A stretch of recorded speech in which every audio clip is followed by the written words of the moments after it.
Drug addict convicted of killing Jamaican native and her family in the United Kingdom. Hi again and welcome. This is Links 007 TV News Report, and we'll be right back with the full details to come. Welcome to Links 007 TV News Report, providing you with the best in local and international news updates. This is a place where you can get the most reliable and informative news information. Links 007 TV News Report. Welcome back and thanks for joining us. This is Links 007 TV News Report. A 29-year-old man who has been described as a drug addict has been convicted of brutally stabbing to death a Jamaican woman and her 3 family members at their South London home in the United Kingdom last year. Joshua Jacques of Minyard Road in Lewisham, South London was found guilty on 4 counts of murder by Old Bailey jury after 2 hours of deliberation on Thursday. One of the victims in the April 25, 2022 knife attack was 64-year-old Dailey Hill, who was from Lessons in St. Thomas and subsequently migrated to the United Kingdom. Hill was a former National Health Service NHS employee and was receiving cancer treatment when she was killed. The other victims were Hill's partner, 58-year-old Denton Burke, her 45-year-old daughter, Tanisha Aforo Okufo, otherwise called Raquel, and Tanisha's 27-year-old daughter, Samantha Jommans. Jack and Jommans were actually in a relationship at the time of the attacks. According to UK media reports on the trial, police described finding a bloodbath in the Bromsbury, South London house. Burke's body was found at the front of the stairs, while the 3 women were heaped together in the kitchen. Officers discovered Jacks in the nude, laying in a praying position and calling out religious phrases such as "Allah take me, kill me now, get rid of me, and God please forgive me," the court heard. Later at hospital, he was quoted as saying, "I ain't even in the wrong, I did them for the sacrifice." He also said, "I will do something stupid again." Jack was a convicted drug dealer admitted to manslaughter, but denied murder on the grounds of diminished responsibility. The convict, through his defense team, claimed that he was suffering from mental health conditions, including bipolar disorder, when he killed the family members. However, the jury opted to convict him with a murder charge. Jack's sentencing hearing has been set for February 9, 2024. He was remanded in custody until that date.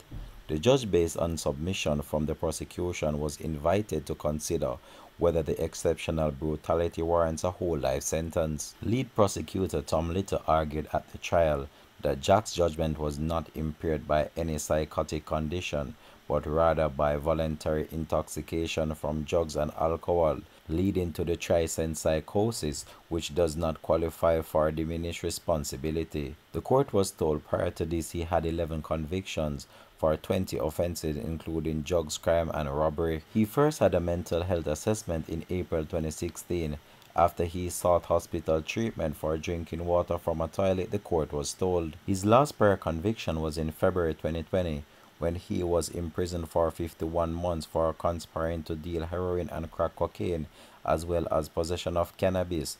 He was released on February 11, 2021. The court heard that days before the April 25, 2022 knife attack, Jack's girlfriend Jommans confided to a friend that she believed he was having what she described as an episode. But the prosecutor said that there is no medical cause prior to the killing, nor Jack's being hospitalized for any treatment. After Jack launched his attack, Jommans called his mother Norma DeVere. However, all she heard was, "Norma, he's stabbing, the report stated. There were also FaceTime calls between Jack and his mother that evening, and during one he reportedly said, "I'm ending it, I'm gonna make a sacrifice." The victim suffered multiple stab wounds during the overall attack, it was heard in court. Hill's fatal injury was a 21-centimeter knife stab to her heart. Burke sustained a large cut to his neck among other stab wounds, while Okufo died from a 12.5-centimeter chest wound piercing her heart. Jommans had internal organ damage from back and neck wounds. Jack only visited the victim's home twice before attacking them, the court was told.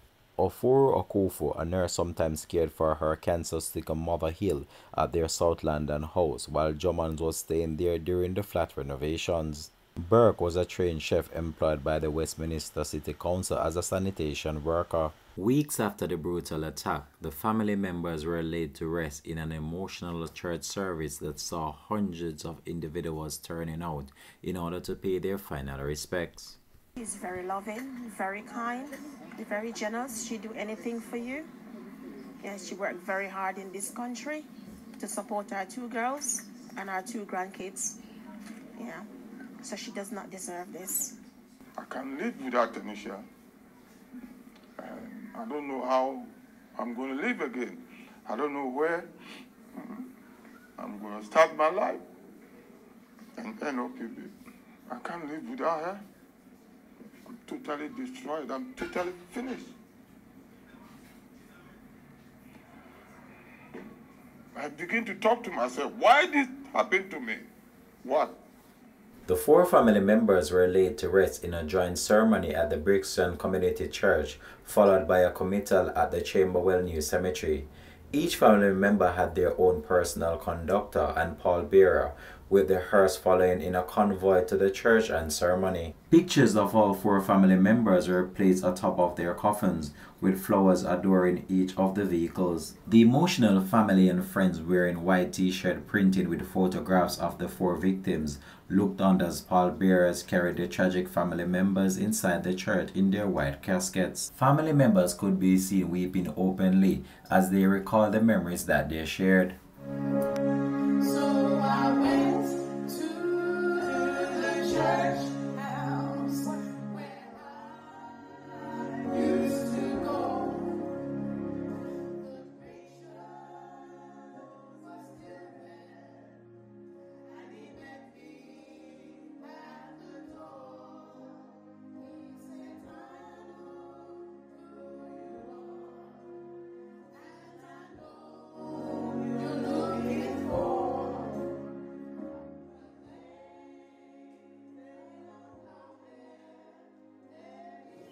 She was like the backbone of the family who keep everybody going. She ain't got a bad thing in her.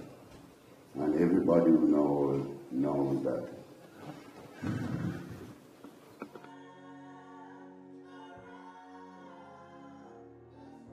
Our lasting memory of Denton is that you always see his smile before seeing him.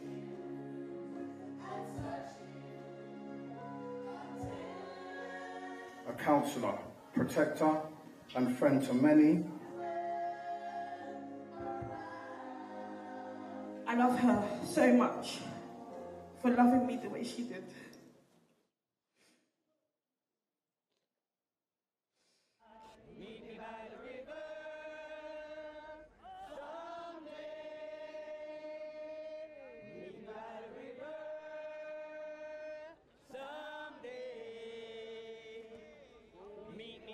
Following a call from neighbours, officers forced entry into a house here in Delaford Road.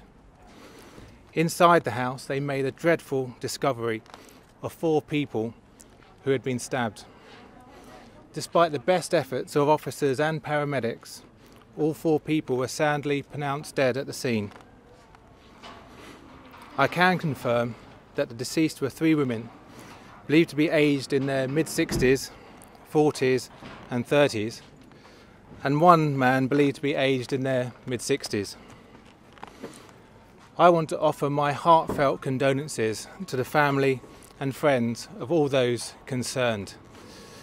This is a deeply shocking incident, and we will do everything we can to provide support to everyone affected at this difficult time.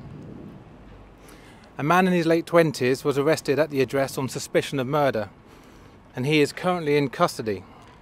And at this early stage, we're not looking for any other person. We believe that all those involved may have been known to each other. This is a terrible incident, and I fully understand the concern communities will have. What transpired here is a very horrific and tragic act in which 4 family members lost their lives tragically by the lover of one of the victims. Now the family is left to grapple with the reality of what transpired here, and the memories will forever etch on their minds, and no words can offer any level of comfort that can free their minds of what had transpired here at this home. Now the family have to grapple with this forever, and I hope that they do find the strength to cope during this difficult time as they reflect on the good memories that they shared with their family members. This has been Links 007 TV News Report. Thanks for watching.